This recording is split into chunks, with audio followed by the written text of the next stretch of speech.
Bueno, pasemos ya a lo que ya viene a ser el traumatismo craneoencefálico. Este es el tema más preguntado en todos los exámenes de salud, ENAM, residentado médico, ¿no?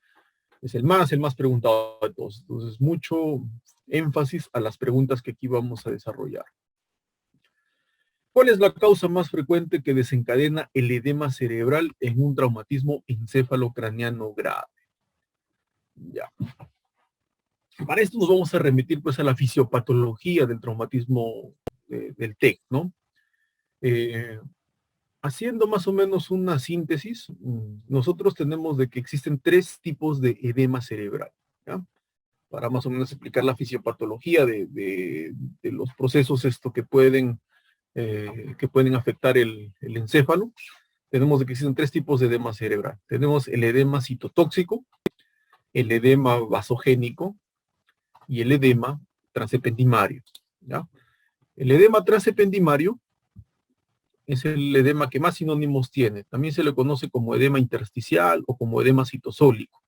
Y es el edema que es producido por la hidrocefalia, ¿ya? El edema vasogénico, ¿ya? La base fisiopatológica del edema vasogénico es porque se produce una disrupción de la barrera hematoencefálica, generalmente por procesos inflamatorios, ¿ya? ¿Qué tipo de procesos inflamatorios? Por ejemplo, tumores cerebrales, ¿ya? Otro ejemplo de edema vasogénico, otra causa de edema vasogénico, las infecciones. Por ejemplo, los abscesos cerebrales pueden producir también edema vasogénico, pero generalmente se producen por disrupción de la barrera hematoencefálica. Y ya que son procesos inflamatorios que lo desencadenan, el tratamiento se basa en corticoides, ¿ya? Finalmente tenemos el edema citotóxico. El edema citotóxico, la fisiopatología del edema citotóxico es por una alteración de la membrana plasmática, de la membrana celular plasmática, ¿ya? Recordaremos de que en la membrana celular, en la membrana plasmática, citoplasmática, tenemos canales iónicos, ¿no? ¿Ya? Muchos canales iónicos, canales de sodio, canales de cloro, canales de calcio, etcétera.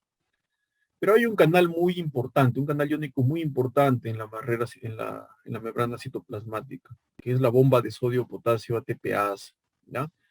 Esa bomba de sodio-potasio ATPasa es la que produce, la que pues saca tres iones sodio de la célula e ingresa 2 iones potasio al intracelular, ¿no? ¿Ya? Entonces, cuando existe un daño de esa membrana citoplasmática, por consiguiente, pues se alteran todos los canales iónicos, ¿ya? Se alteran todos los canales iónicos, hay un daño de membrana, comienzan a acumularse los iones sodio dentro de la célula, y eso, para mantener una presión osmótica entre el intra y el extracelular, finalmente eso genera de que ingrese agua al intracelular, ¿no? Para compensar ese gradiente iónico del sodio, ¿no? Y por consiguiente, pues se produce tumefacción celular, ¿no? Es por ello de que el tratamiento del edema citotóxico y principalmente de este tipo de problemas se justifica en base a soluciones hiperosmolares, ¿no? Un ejemplo de solución hiperosmolar es la solución hipertónica, también tenemos el mannitol, ¿no? Entre las dos más importantes. El traumatismo cráneoencefálico dentro de su fisiopatología produce edema citotóxico, ¿no? Edema citotóxico. Entonces, aquí nos preguntan, ¿cuál es la causa más frecuente que desencadena el edema cerebral? Ya tenemos de que el edema cerebral, por un TEC, se fundamenta en edema citotóxico. Entonces aquí, analizando las alternativas que tenemos, reblandecimiento del tejido cerebral, pérdida de líquido cefalorraquídeo, hemorragia subdural y hematoma, alteración del metabolismo, aumento en la presión de los capilares. Reblandecimiento del tejido cerebral, no, eso no va a suceder, al contrario. Al haber edema citotóxico, pues va a haber edema cerebral, no va a haber un reblandecimiento, entonces esa no sería la alternativa. Pérdida de líquido cefalorraquídeo. Si existe pérdida de líquido cefalorraquídeo, esto va a producir disminución de la presión intracraneal, al contrario, ¿no? Entonces, si tenemos un edema citotóxico, va a haber edema cerebral, Entonces no va a haber pérdida de líquido cefalorraquídeo, salvo que el paciente tuviera pues un TEC con una fractura de cráneo y presente pues una fístula del LCR, pero esos ya son casos aislados, ¿no? Hemorragia subdural y hematoma. Puede ser desencadenado por un TEC, pero aquí nos piden el edema cerebral. ¿Qué es lo que desencadena el edema cerebral? Aumento de la presión en los capilares. Quizás eso pueda suceder ya en fases más avanzadas de la fisiopatología, pero como lo expliqué, va a haber pues un edema citotóxico por daño de membrana, va a haber alteración del metabolismo celular, totalmente alterado, y esa va a ser pues la alternativa de la respuesta de esta pregunta. Va a haber una alteración en el metabolismo. Muy bien. Escala de coma de Glasgow, ¿no? La escala de coma de Glasgow evalúa 3 parámetros: apertura ocular, respuesta verbal y respuesta motora, ¿ya? La apertura ocular te da una puntuación que va del 1 al 4, ¿ya? 1, cuando el paciente no tiene ningún tipo, cuando no presenta apertura ocular a ningún tipo de estímulo, ¿ya? 2, cuando presenta una apertura ocular al estímulo doloroso o a la presión, ¿ya? 3, cuando hay una apertura ocular al llamado. 4, cuando la apertura es espontánea, ¿ya? Entonces, esto tienen que memorizarlo, ¿ya? Respuesta verbal. 1, cuando no existe ningún tipo de respuesta verbal. 2, cuando el paciente emite sonidos totalmente incomprensibles. A veces, generalmente, acá cuando el paciente habla en monosílabos, ¿ya? O susurra, ¿ya? O emite, pues, o murmuraciones, pues, que no llegan a entenderse, ¿no? Eso es un puntaje de 2. 3, cuando emite palabras de forma inapropiada, ¿ya? ¿Esto a qué se refiere? Por ejemplo, cuando uno le puede preguntar, por ejemplo, su nombre, ¿no? ¿Cómo te llamas? Y te responde otra cosa, ¿no? ¿Cuál es tu nombre? Le preguntas al paciente y él te responde, yo vivo en tal sitio. Articula palabras, claro, articula palabras correctamente, ¿no? Pero es totalmente inapropiado sus respuestas. 4, el paciente está confuso, ¿no? Está desorientado. Tú le puedes preguntar, ¿no? ¿Dónde estamos, no? Estamos en el hospital, pero él te puede responder, estamos en mi casa, estamos en tal sitio, ¿no? Un lugar totalmente diferente al donde se encuentran en ese momento, ¿no? O le puedes preguntar qué fecha es, ¿no?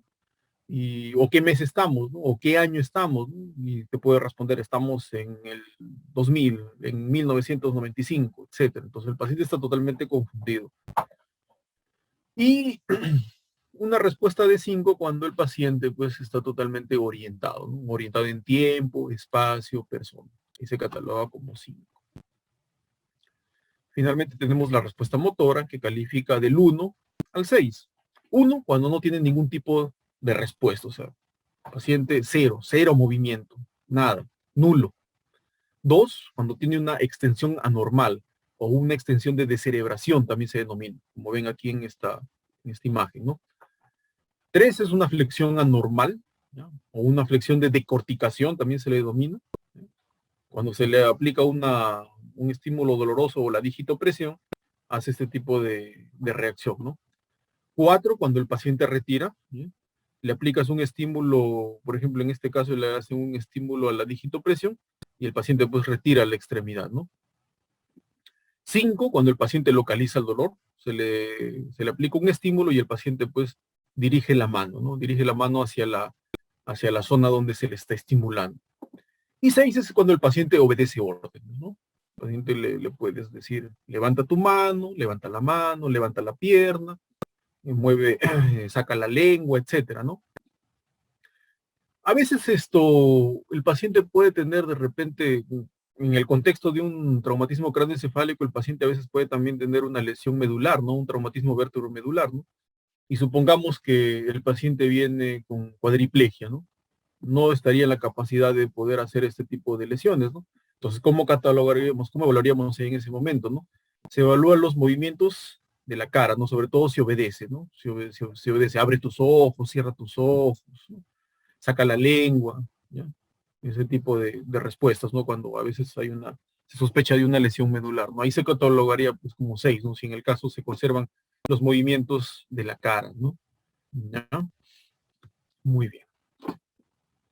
Entonces, es así como la escala de coma de Glasgow nos clasifica el TEC en 3 clases: TEC leve, moderado y grave, ¿no? Leve, cuando tiene una puntuación de 14 o 15, moderado, cuando tiene de 9 a 13, y grave, cuando tiene de 3 a 8, ¿ya? Importante reconocer aquí este esquema. ¿Por qué? Porque también nos va a permitir tomar decisiones, ¿ya? Todo paciente que tiene un TEC moderado y grave es indicación absoluta para solicitarle una tomografía de cerebro, un ataque cerebral. Es una indicación absoluta. En el TEC leve no es una indicación absoluta solicitar una tomografía. Sin embargo, hay algunos criterios, ¿ya? Que, por ejemplo, a veces el paciente puede venir en Glasgow 15 o 14, pero de repente, si es un paciente, por decir, anticoagulado, ¿ya? Mejor hacerle una tomografía. De repente ha sufrido un trauma de gran intensidad, ¿no? Por decirlo así, un accidente de motocicleta, de repente una caída de un segundo, de un tercer piso, una caída de gran altura, de repente fue agredido físicamente, ¿no? De repente ahí en la anamnesis, cuando uno recolecta información, es un paciente que de repente lo golpearon con un martillo, con un bat de béisbol, cualquier cosa puede, con cualquier tipo de objeto contundente, que venga el paciente con 14 o 15, entonces ahí a veces hay algunos criterios para solicitar la tomografía. Pero de repente si es un paciente sano, sin mayor antecedente patológico, que de repente se resbaló y se golpeó contra la puerta, contra la pared de su casa, no perdió conciencia, etcétera, no, pues ahí no justifica, ¿no? ¿Ya? Solicitarle una tomografía cerebral. Entonces, muy importante la anamnesis, ¿ya? Pero recuerden, ya si es un TEC moderado de Glasgow 13 hasta 3, solicite, eso sí es indicación absoluta de tomografía. Tienen que solicitarlo, sí o sí. También tiene esta escala también nos sirve para el tratamiento también, ¿ya? Sobre todo para el tratamiento de primera línea, de primera fase. Si ustedes tienen un paciente que ingresa con TEC grave, o sea, Glasgow de 3 a 8, ¿ya? Tienen que asegurar la vía respiratoria sí o sí, inmediatamente, ¿ya? Tienen que proceder a la intubación orotraqueal inmediata de cualquier paciente que venga con TEC grave, ¿ya? Esa es una primera medida, ¿ya? Asegurar la vía aérea. Después de asegurar, pues esto, ponerle sus buenas vías, un catéter venoso central, etcétera, ¿ya? Pero la primera medida que tienen que hacer es, en un paciente con TEC grave, es asegurar la vía, la vía respiratoria. Tienen que proceder a intubarlo inmediatamente, ¿ya? Entonces, ahí tenemos, por ejemplo, aplicaciones prácticas de lo que nos puede servir la escala de coma de Glasgow. Muy bien, acá, ver, tenemos esta pregunta. ¿Cuándo se recomienda solicitar un ataque cerebral en un paciente con trauma cráneoencefálico? Una pregunta que la han formulado recientemente, miren, en este año. Herida de cuero cabelludo sangrante. No. Hipotensión arterial persistente. Glasgow menos de 14, radiografía de cráneo normal. Herida de cuero cabelludo sangrante, no es una indicación. Hipotensión arterial persistente, lo más probable es que este paciente que tenga hipotensión arterial persistente sea por otras causas, ¿sabes? Si es un paciente que viene con TEC, de repente también en el contexto de un paciente politraumatizado que venga con hipotensión arterial, mucho cuidado, debe estar perdiendo sangre por algún sitio, ¿no? Puede ser un trauma torácico cerrado, un trauma abdominal cerrado, etcétera. Si fuera un paciente con TEC que comienza a desarrollar hipertensión intracraneal, ¿ya? Debería más bien tener hipertensión arterial. Mucho cuidado, mucho ojo con la triada de Cushing, ¿no? Hipertensión, bradicardia, ¿ya? Alteración del ritmo respiratorio, entonces, pero hipotensión arterial no. Escala de Glasgow menor de 14, bueno, y lo mencionamos, es una indicación absoluta para pedir un ataque, ¿no? Radiografía de cráneo normal, no, ¿para qué solicitaría? Pues si tiene radiografía de cráneo normal, salvo pues de que me dieran más datos en esta pregunta, que trauma de gran intensidad, etcétera, ¿no? Pero aquí es textual, ¿no? Escala de coma de Glasgow menor de 14, es una indicación para solicitar una tomografía. Esa es la respuesta. Muy bien, estoy viendo ahí en el chat de que los están respondiendo correctamente las preguntas. ¿Ah? Muy bien, muy bien.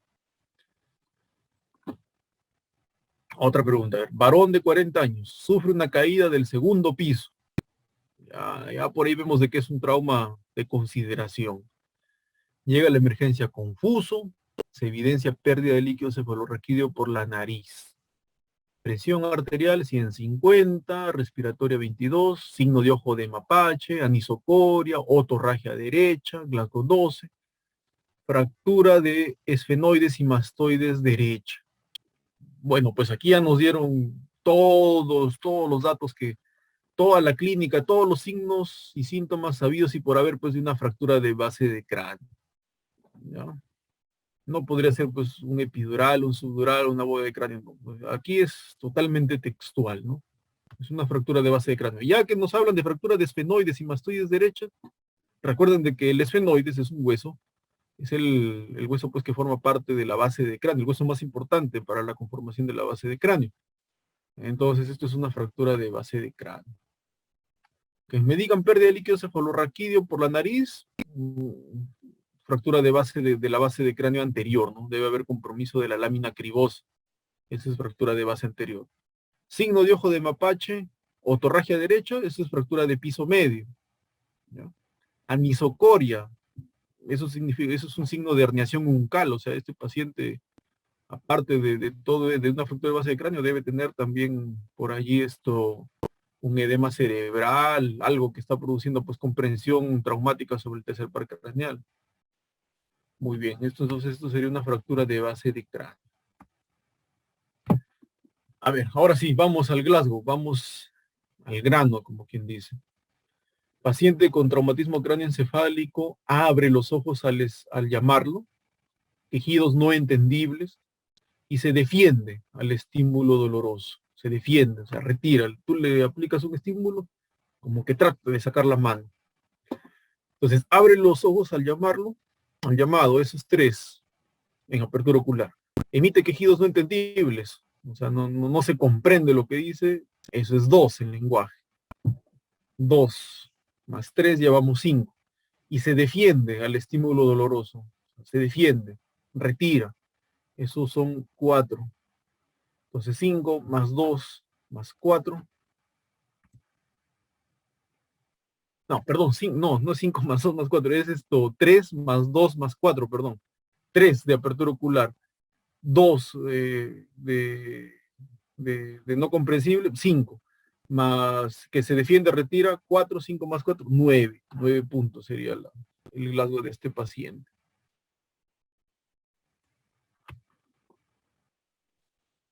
9. Ajá, ahí han puesto la alternativa A.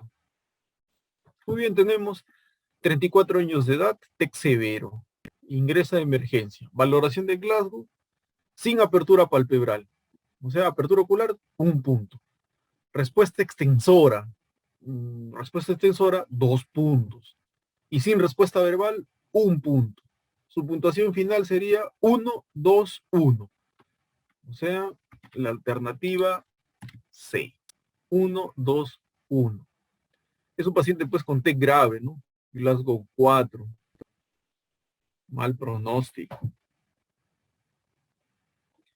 Paciente que abre los ojos espontáneamente, señala la zona dolorosa y habla confusamente. A ver, vamos a ver en el chat, ¿qué opinan? ¿Cuál es la respuesta de la clase para esta pregunta? A ver. Leila, la 13 mencionan allí.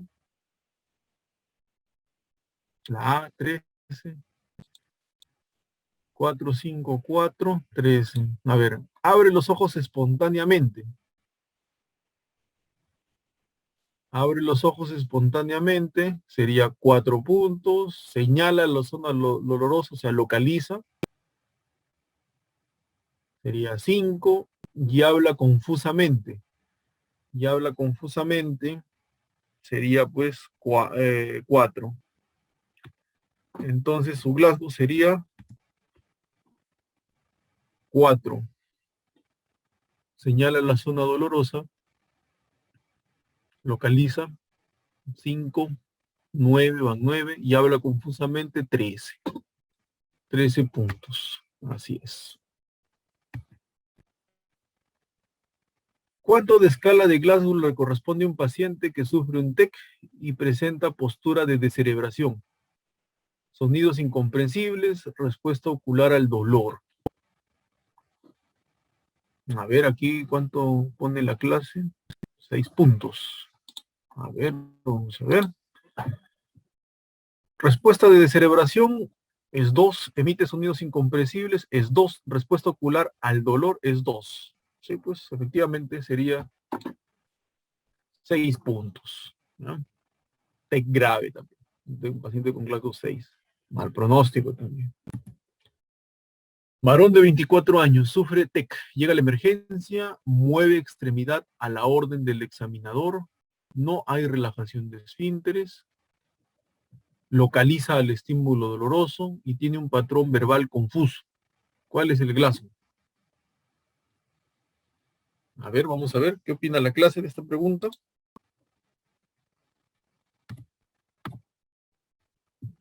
Localiza el estímulo doloroso, mueve extremidad a la orden, no hay relajación de esfínteres y presenta un patrón verbal confuso. A ver, ¿cuánto le ponen de Glasgow? 10, por ahí María Fernanda Paiva 14, Lía 10. Ya. Miren, cuando ustedes desarrollan bancos de preguntas, y me pasó a mí también, cuando yo también estuve, cuando estuve también en esa etapa, eh, muchas veces cuando uno accede a los bancos de preguntas, ¿sí? Y comienza a resolverlo, se va a dar cuenta de que a veces hay preguntas que a uno no te dan una clave, por decirlo así, y como que no te convence la clave, ¿no? Y a veces uno comienza a revisarlo, ¿no? Revisar el tema, eso, y se da cuenta de que a veces la clave que te había dado el banco era la correcta, ¿no? Y tú de repente no estabas tan seguro de ello, ¿no? A veces también pasa otra situación, no todo lo contrario, ¿no? El banco te da una clave, no estás conforme con esa clave, comienzas a revisar, a indagar, y es cierto, pues no era la clave que te daba el banco, ¿no? Era una clave incorrecta, ¿no? Pero a veces te pones a revisar algunas preguntas también, sobre todo de los exámenes de NAN, de que son preguntas de que no tienen respuesta. Incluso en la misma pregunta se contradicen. Aquí, por ejemplo, en la clase mencionan no específico ocular. Es lo que estaba diciendo. María Fernanda dice, no, en esta pregunta, por ejemplo, no mencionan la respuesta ocular. Incluso hay una contradicción. Dice acá, mueve extremidad a la orden. Ya, o sea, si a la orden, o sea, el paciente obedece órdenes, eso ya lo catalogaría como 6 puntos en respuesta motora. Relajación de esfínteres es un distractor. Después te vuelve a decir, localiza el estímulo doloroso. O sea, total, mueve la extremidad a la orden o localiza. Entonces ahí hay una contradicción ya. Y aquí te hablan de un patrón verbal confuso, pero no te mencionan nada de la apertura ocular. Entonces, esta es una pregunta que no tiene respuesta, no tiene clave. En el mismo tenor de la pregunta hay una contradicción. Y eso a veces puede pasar en los exámenes del ENAM. Así que cuando se encuentren bajo preguntas así, bueno, está mal formulada, pues no. Lo bueno sería que les den punto para todos, ¿ah? Pero no sé cómo lo manejará eso el ASPEFAN, ¿ah? Pero esta pregunta no tiene respuesta, ¿no? No hay clave para esta pregunta. Muy bien. Los valores extremos de la escala de Glasgow son, bueno, esta es una pregunta, pues este es un regalito, ¿no? Para cualquiera que está dando el examen, ¿no?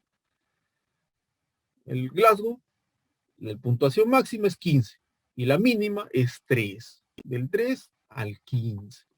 No existe puntuación 0, por si acaso.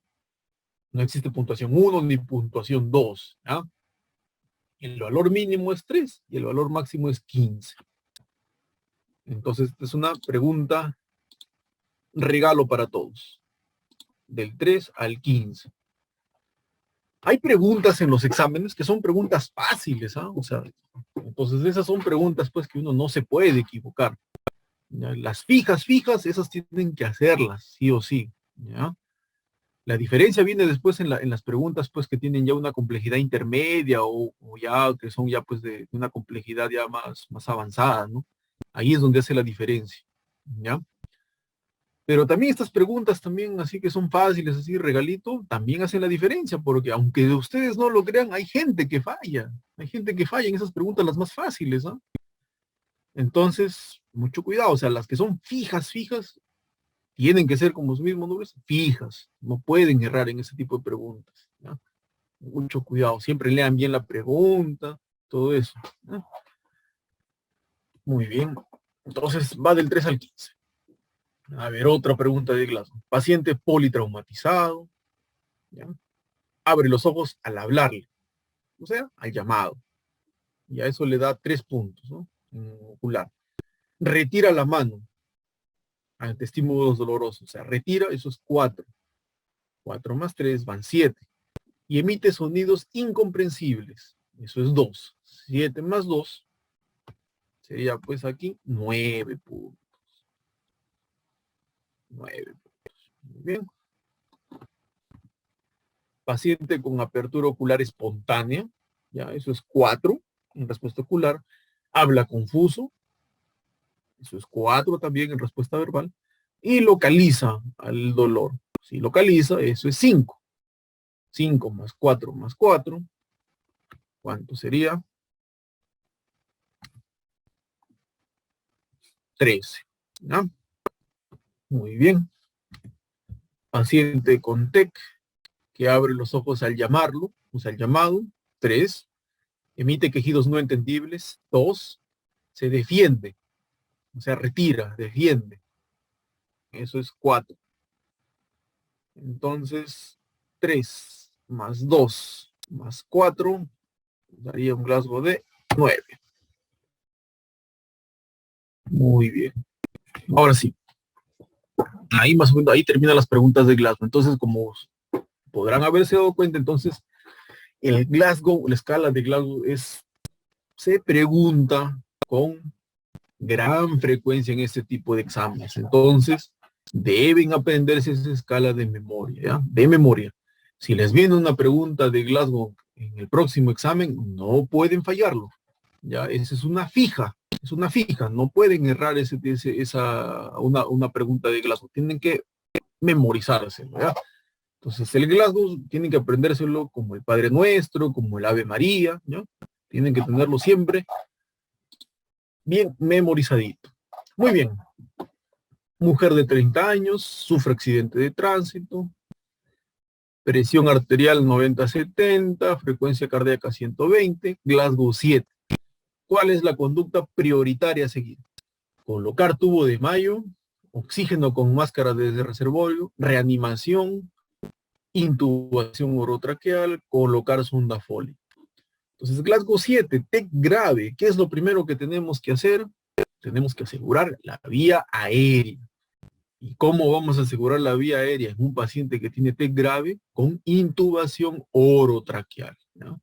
No va a ser con tubo de Mayo, mucho menos con máscara de reservorio, ¿ya? Mucho menos con máscara de Venturi, etcétera. Tiene que haber intubación orotraqueal en un paciente con TEC grave. Esa es la conducta prioritaria a seguir en ese momento. Después de ello, si el paciente está chocado, lo que sea, le colocan sus vías, se procede a reanimación, etcétera. Pero primerito es asegurar la respiración. Airway es el ABC. Y la A es lo primero que se tiene que hacer. La A de airway, de respiración, es lo primerito. Entonces, intubación orotraqueal en estos pacientes. ¿Eh?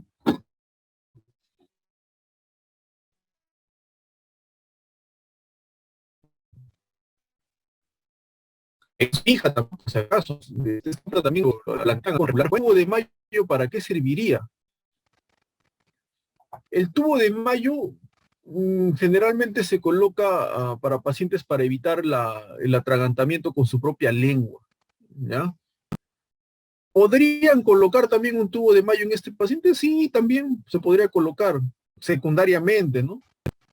A veces también el tubo de Mayo en un paciente que lo intuban, orotraqueal, también lo colocan, ¿ya? O sea, primero lo intuban y después por ahí le colocan un tubo de Mayo, también le colocan a veces para evitar que muerda, a veces por el reflejo así de mordir, paciente puede morder el tubo orotraqueal. Entonces también le colocan el tubo de Mayo, ¿no? Porque es un tubo que tiene una consistencia mucho más dura, ¿no? ¿Ya? A veces también el tubo de Mayo sí podría servir en este tipo de pacientes, pero no es lo prioritario, ¿no? ¿Ya? Entonces es más que todo para evitar que muerda el tubo orotraqueal y también para evitar que se atragante con su propia lengua, ¿ya? Muy bien. Uy.